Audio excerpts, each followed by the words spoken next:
Tonga amin'ny fotoana ilazana ny raharasy ny asan'ny fiangonana isika ry havana. Aorianan'ny filazana dia andray mandeha ny mpitandrina no hanohy sy hamarana izany. Ireo taratasy voaray avy any ivelany. Avy amin'ny FPMP 12 Antananarivo Atsinanana.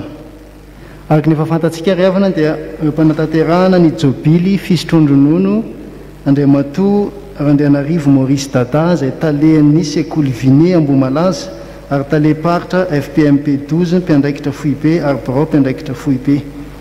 Ny famaranana izany jobily izany dia ny alahady fa 20 Jona 2024 izay tanterahana eny amin'ny FJKM Ambohidraraba.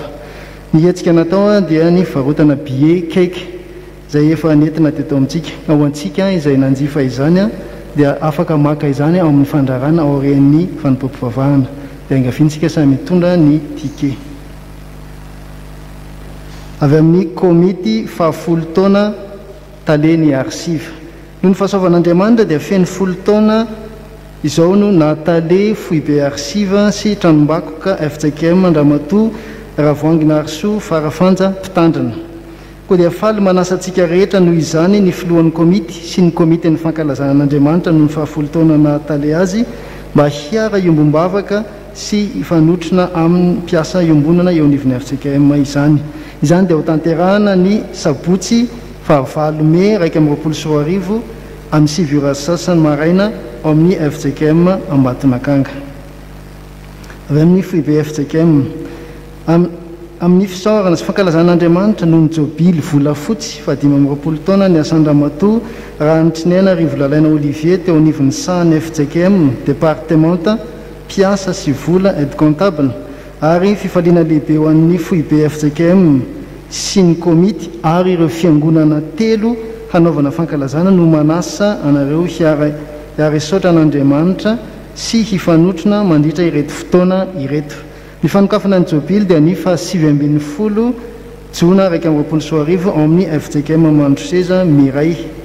Ny ivony dia ny 7 Septambra 2024 ao amin'ny FJKM Antanety be Fandana Ziona. Ary ny famaranana ny jobily kosa dia ny 7 Desambra 2024 ao amin'ny FJKM Ambody Mifangitra Fitiavana. Noho izany dia indro misy valopy miisa 5 izay alefanay dia aminareo ho mariky ny fifanotronana sy fandraisanareo anjara ary fifanohanana amin'izany jobily izany. Ny andindiny izany dia azontsika jerena ao amin'ny fandrarana. Avy amin'ny fikambanan'ny vadina mpitandrina synodam-paritany Antananarivo Atsinanana.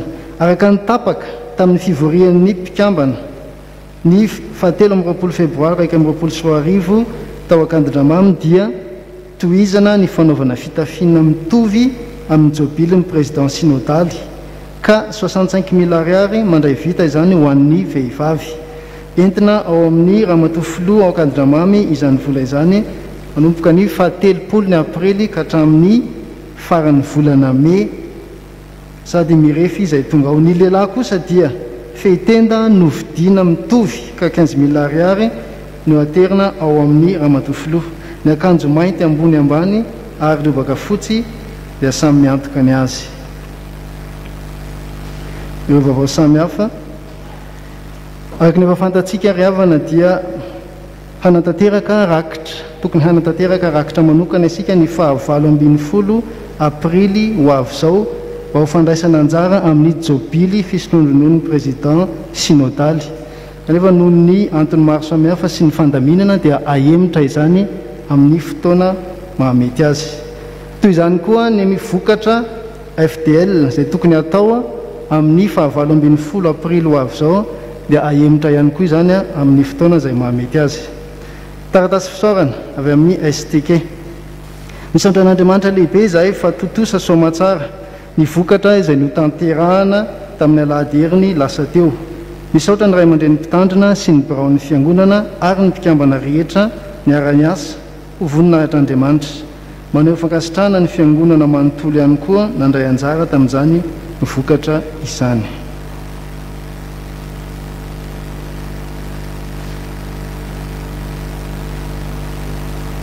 Taratasy filazana manjoa.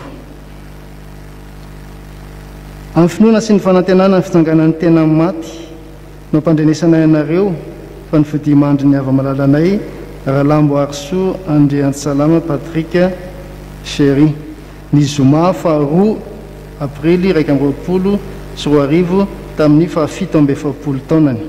Ny mampandeha antsika dia ny vadiny, ny zanany, ny renibeny, ny rafozany, ny ray tampo aminy, ao anatin'izany rahalambo arso Christian mivady, ny ray tampo amin'ny vadiny ary ny fianakaviana iray manontolo. Ny nofiny dia efa voapetraka ny amin'ny fahasanazany eny Ambohitseheno ny alatsinainy 5 aprily 2024 rehefa avy nanomezam-boninahitra an'Andriamanitra tao an-tokantranony ihany.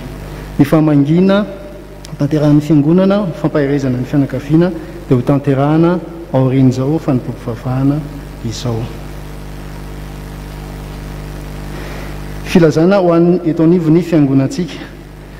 Araka ny fahafantatsika amin'ny toedrara izay misy eto amin'ny firenena no ny ame anara-pahasalamana dia atsahatra avokoa ny aktivité rehetra amin'ity volana aprily ity. Noho izany dia tsy hisy ny asa sy fampahirezana, tsy misy ny mpihevi-drara, tsy misy ihany koa ny ankatoky ny fandraisana, ary ny katekomenina dia tsy mianatra ihany koa fa amin'ny 5 ny volana May vao miverina mianatra, ary ny sampana rehetra ny fikambanana ny asa ny sampanasa dia mijanona avokoa ny aktivité rehetra. Dia toy izay ireo raharahan'ny fiangonantsika ho an'Andriamanitra irery ny voninahitra.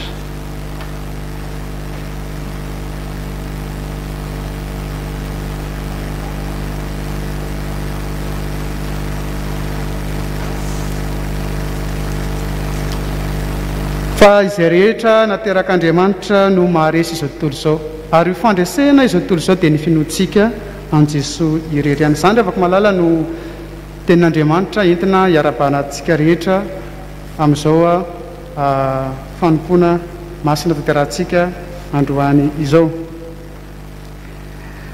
Hiara-bahantsika rehetra tokoa satria ao anatin'ny vanim-potoana sarotra mamay lalovan'ny firenentsika izao, ary isaorana ny tompo fa mbola afaka mankalaza an'Andriamanitra, mandre ny afatr'Andriamanitra izay mampaherantsika ampamakivakiana izany rehetra izany. Miarahaba ihany koa anareo Dorcas, sampana Dorcas izay alahady natokany fohy be FJKM anareo tokoa ty andro alahady androany ity, dia na dia mandalo zava-tsarotra aza ny firenena, tsy asaka anareo tsy hijory vavolombelon'i Jesosy Kristy izany, ary tsy asaka anareo tsy asa eny amin'ny sehatra rehetra misy antsika eny izany.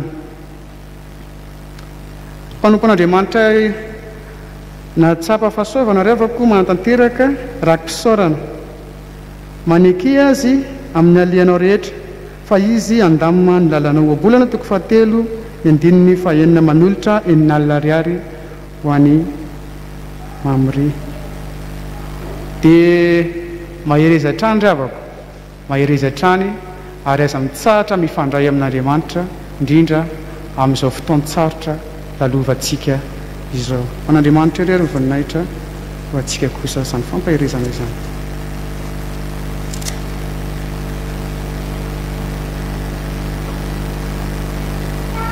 Ho fanampin'ilay vaovao voalaza teo ravana momba ny aktivité rehetra izay tokony hijanona dia ao anatin'izany ihany koa ny fandraisana. Tsy hisy izany ny fandraisana ny fanasan'ny tompo amin'ny heriny anio. Andriamanitra rehery ny voninahitra.